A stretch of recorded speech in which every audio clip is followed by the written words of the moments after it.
Jadi nama panjang untuk ASMR ni sebenarnya adalah Autonomous Sensory Meridian. Autonomous. So hampa semua familiar tak dengan satu term yang mana nama dia ASMR? So ASMR ni adalah satu term yang mana nama panjang dia adalah Autonomous Sensory Meridian Response.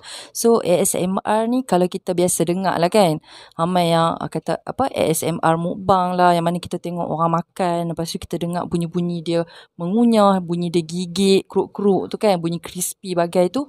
Tapi sebenarnya ASMR tu ada lebih daripada tu lah, ada macam-macam lagi.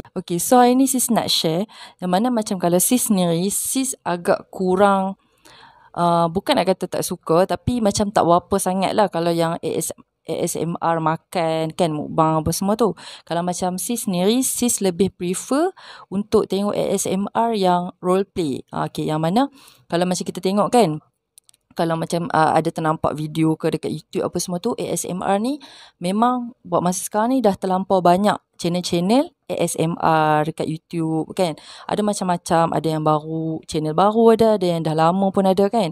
Jadi macam sis sendiri untuk ASMR roleplay ni, maksud dia contohlah macam ada YouTuber tu dia akan buat, ini memang daripada apa yang saya tengok lah, mana YouTuber tu dia buat role play, contohnya macam kita ni pergi spa, kita pergi salon kan, bila kita dengar tu dia adalah bunyi macam orang potong rambut kita, dia adalah bunyi macam orang potong rambut, bunyi spray ayak semua tu, jadi kita akan rasa macam mengantuk kadang-kadang kan.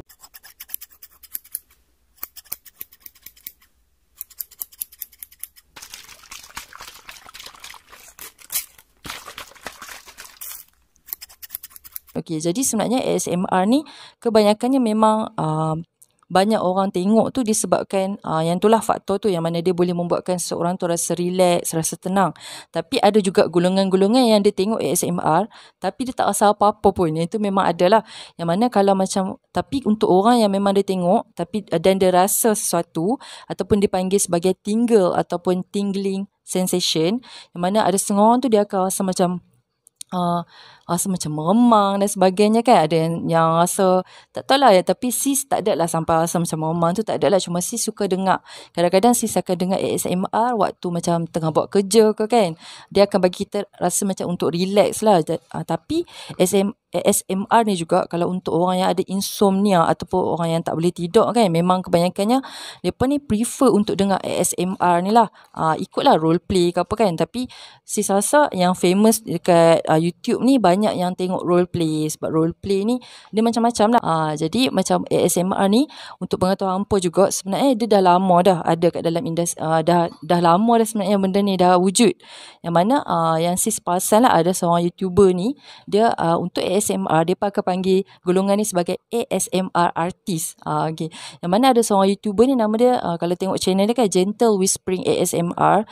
Sis tak pasti, tapi rasanya dia bukannya orang, dia bukannya US ke apa, rasa maybe dia Rusia macam tu kot. Tapi bila dia buat ASMR, dia gunakan English lah sebagai dia punya main language kan, sebab dia nak interact dengan dia punya subscriber dia kan banyak daripada 100 dunia. So kalau dia buat English lagi orang faham kan. So Gentle Whispering ni yang sis pasang video dia dah lama, dia dah macam 10-9 tahun yang lepas. So sis nak share lah channel-channel YouTuber yang buat ASMR yang memang orang kata sekarang ni memang famous lah. Yang mana salah satu dia macam yang sis dah bagi tahu tadi, Gentle Whispering ASMR ni, tak silap sis follower dia pun dah 2 juta lebih. Lepas tu GB ASMR kan, kepada siapa yang familiar, GB ni dia memang aktif juga, yang mana kalau seminggu dia akan pastikan dia upload lebih kurang 3 video dalam 1 minggu. Dan dia ada buat juga hari yang mana dia upload video tu sponsor, maksudnya ada syarikat ataupun ada apa-apa ni lah yang sanggup sponsor dia untuk dia ni lah, sambil dia buat, dia boleh juga promote brand depa. Yang mana salah satu dia Helix. Helix ni satu syarikat yang hasilkan tilam. So Helix ni memang pandai lah, sebab dia tahu kan kebanyakan penonton ASMR ataupun subscriber daripada channel tu mestilah orang yang perlukan ketenangan, nak tidur ke apa kan. Jadi dia pun ni lah suruh GB tu untuk promote dia punya tilam. Okay.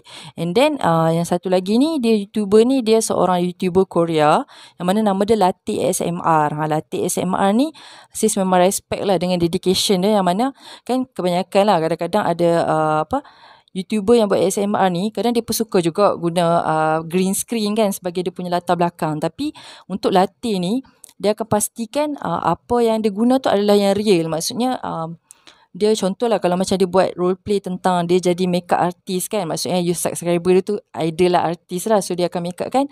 Jadi dekat belakang, latar belakang dia kebanyakannya adalah barang-barang makeup.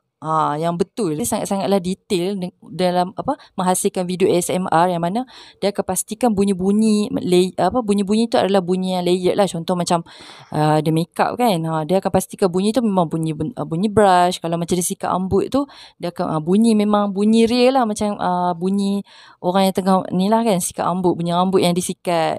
Okay. Jadi tu antara top-top ASMR. Sebenarnya banyak lagi. Okay, so hampa semua jangan terkejut sebab yang mana kita di Malaysia ni pun ada juga ASMR artis yang dia punya follower pun agak banyak, yang dah nak mencecah 500k, tapi sis tak sure kan, tantahlah ni dia dah hit 500k kan. Kita tak tahu sebab ASMR ni memang sangat-sangat cepat lah naik bila satu account tu buat kan, sebab dia memang benda yang ramai orang akan subscribe lah kan, sebab dia boleh, itulah, dia boleh bagi kita rasa macam relax dan sebagainya. Okey, jadi Claire ni rasanya lah dia ni daripada Sabah, yang mana dia kebanyakan video dia memang banyak yang dah berjuta-juta pun ada. So tu adalah salah seorang daripada ASMR artis daripada kita punya negara sendiri, Malaysia. Dan saya sangat bangga lah sebab dia punya channel memang dah setanding dengan channel-channel orang ASMR yang luar negara punya kan, sebab dia pun memang guna English English language sebagai dia punya bahasa untuk interact dengan dia punya subscribers ataupun dia punya viewer. Okay, jadi untuk ASMR ni juga, macam kebanyakan ASMR artis memang dia akan tulislah disclaimer yang mana ASMR ni bukannya satu rawatan ataupun dah terbukti mampu untuk menyembuhkan sakit-sakit insomnia ke apa kan, sebab benda-benda tu still masih perlu rujuk dengan doktor sebab doktor lebih pakar kan. Tapi ni adalah sebagai satu alternatif, sebab ada juga researcher yang masih lagi buat kajian sama ada betul dah ASMR ni mampu untuk itulah bagi kesan-kesan yang baik kan, sebab setakat ni memang ASMR ni dapat banyak juga sambutan yang baik di kalangan viewer.